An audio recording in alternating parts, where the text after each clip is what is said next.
Se autorizó una reorientación del crédito de 650 millones de dólares que estaba destinado, porque así fue aprobado, para el pago de eurobonos que vencen en el 2011. Esos 650 millones ya no se va a utilizar para eso, se va a utilizar para reforzar presupuesto. Pero mucho de esas insuficiencias del presupuesto actual deberá de cubrirlas el gobierno antes de retirarse, donde tiene que pagar justamente a proveedores, donde tiene que pagar salarios, donde tiene que pagar subsidios. Ahora, esos 650 millones de dólares no significa que no los vamos a pagar. Mandaríamos un pésimo mensaje a los mercados financieros y a nuestros acreedores. Se van a pagar. Para eso se autorizaron 3 diferentes decretos para emitir títulos valores que van a poder colocarse en el extranjero o en el mercado nacional, que juntos totalizan 1.803 millones de dólares. ¿Vea? 1.803 millones de dólares. De estos, 800 millones van a ser para pagar, fíjate bien, letras del Tesoro, que ya constituye una deuda de corto plazo, pero que se va a convertir en deuda de mediano o largo plazo. 350 millones que van a servir para reponer deudas del Fideicomiso de Educación y Seguridad Pública, aquel famoso fideicomiso, que el FMLN no lo aprobó porque lo consideró inconstitucional, y 653.5 millones de dólares que van a servir para pagar los bonos que vencen en el 2011, que ya estaban asegurados con el crédito del BID y del Banco Mundial, pero que ahora esos 650 millones han sido reorientados para utilizarlos para cubrir vacíos del presupuesto actual. Es decir, constituye una nueva deuda para pagar deuda. O sea, no son recursos que tenemos para poder invertirlos en obra social, para en infraestructura, no, es deuda para pagar deuda. Es una operación que se realiza, como bien lo identifica Norma, por segunda vez, de tal manera que no es que nos dejan una liquidez, no es que nos han resuelto el problema, no. La verdad que esa es una iniciativa que, por supuesto, no nos deja tan complicados. Hay que ser honestos. Sí. Quiero cerrar con esto. No nos deja tan complicados. Si esos decretos no se hubieran aprobado, no solo el presidente Saca no hubiera tenido plata para pagar, incluso hay una emisión de letes de corto plazo para un año de 300 millones de dólares que han sido colocados esta semana en el mercado y que van a ser comprados por el sistema financiero. Y yo me tuve que reunir con los bancos y decirle a los bancos, miren, compren estos bonos que yo los voy a pagar. Fíjate bien, no los voy a utilizar yo, no los va a utilizar mi gobierno, los va a utilizar el gobierno del presidente Saca, pero yo los tengo que pagar.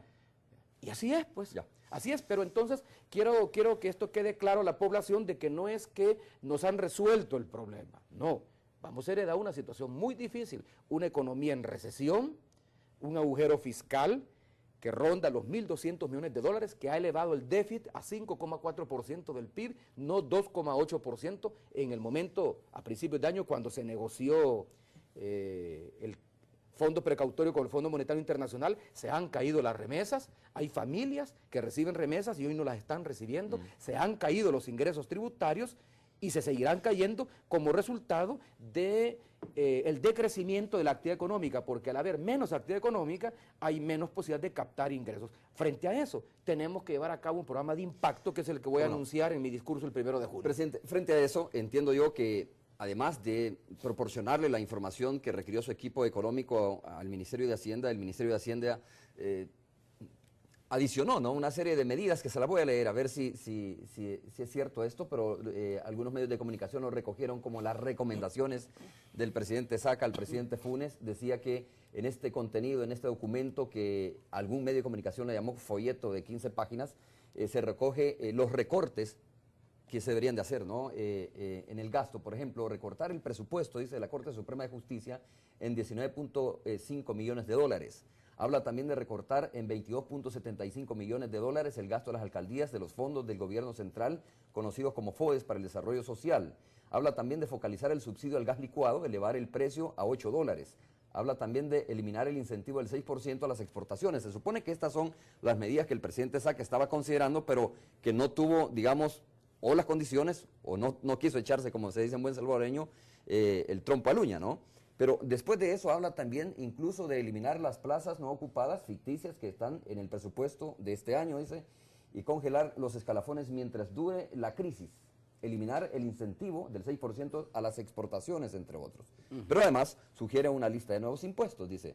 reformar el proceso de gestión de cobro de la mora tributaria, introducir componente ad valorem en selectivos de bebidas alcohólicas y la cerveza, impuesto único a los vehículos para compensar la reducción arancelaria. La primera matrícula. Ajá, restablecer el arancel a petróleos y derivados, dice, limitar las donaciones, cambios de placas, modernización de la Lotería Nacional de Beneficencia, impuesto selectivo a bebidas carbonatadas y fortificantes, eliminar la gratuidad del DUI, dice, entre otras, y aumentar el precio del pasaporte.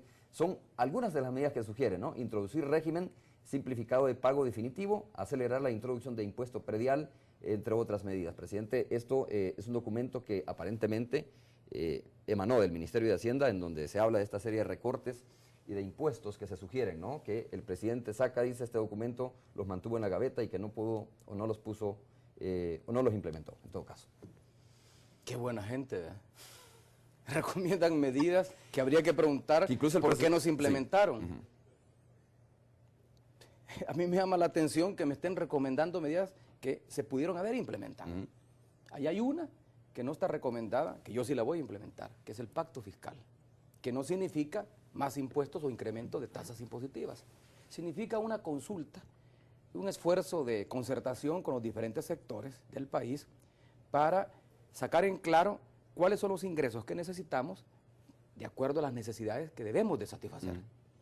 Muchas veces lo que se hace, y eso lo repitió en diferentes entrevistas mi asesor económico y social, el doctor Alex Segovia, quien planteaba que aquí se procede a la inversa. Se dice, ¿cuánto tenemos y qué podemos hacer con lo que tenemos? No. ¿Cuánto es lo que necesitamos y qué podemos hacer para conseguir lo que necesitamos y satisfacer las necesidades que nos demanda la población? Hay muchas de esas medidas que se pudieron haber implementado. ¿Por qué no se hicieron? Bueno, eso lo tendrá que explicar el gobierno saliente. ¿Por qué no se hicieron? Algunas de ellas se pueden implementar. Yo estoy de acuerdo, por ejemplo, por el incremento en los impuestos a las bebidas alcohólicas por grado de alcohol. Que al final de cuentas, los mismos sectores gravados nos los han pedido. Me lo pidieron a mí como candidato. Y parece ser que se lo han pedido también al gobierno. Y eso podía ser una diferencia significativa en el Fondo para la Salud, en el FOSALUD, que proviene justamente de impuestos a las bebidas alcohólicas, a las municiones, a las armas. Entonces, aquí hay un impuesto significativo que habría que considerarlo, habría que estudiarlo. De todas maneras, esa es una decisión de la Asamblea Legislativa, pero que nos puede dar unos millones más para reforzar la salud. Ahora, hay otras medidas que se pudieron haber tomado ya. Los subsidios. ¿Desde cuándo vienen los estudios de FUSADES? No estoy hablando de alguna ONG o a un tanque de pensamiento vinculado al FMLN o vinculado a la izquierda, de FUSADES, recomendando la focalización de los subsidios. ¿Por qué no se ha hecho? Habría que ver. Yo estoy consciente que los subsidios hay que focalizarlos.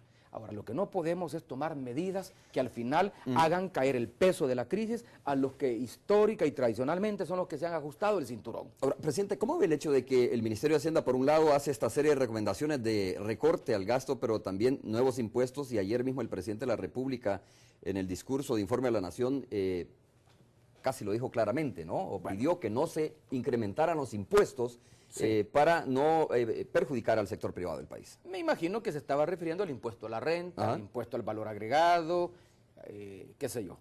Pero el día de ayer nos informaron que la deuda flotante, lo que se le adeuda a los proveedores, al 22 de mayo llegaba a la cifra de 139 millones de dólares.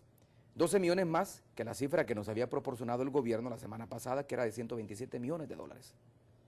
Había que ver cuánto de esta deuda flotante, cuánto de esto que se le adeuda a los proveedores se pudo haber evitado. En una oportunidad el diputado Gerson Martínez dijo que este gobierno todavía tenía grasa que se le podía quitar, sin, por supuesto, sacrificar el gasto social. El gasto social no lo vamos a sacrificar. El gasto social no lo estamos reduciendo. Pero sí hay otro gasto que podíamos eliminar. Y hacía referencia, te ponía el caso del Ministerio de Salud. Yo no pienso, y mi ministro o ministra de Salud no piensa seguir pagando esta onerosa cantidad de $108,000 al mes por las instalaciones del Ministerio de Salud.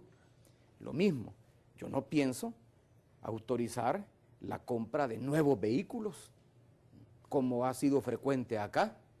De modo que los ministros que pensaban que iban a tener nuevo vehículo o aquellos que pensaban que iban a hacer negocio con el nuevo gobierno vendiendo vehículos, pues no lo van a poder hacer, porque es un gasto oneroso. Tenemos que ver el estado de los recursos que vamos a recibir. Si los vehículos que vamos a recibir están en buen estado, ¿para qué cambiarlos?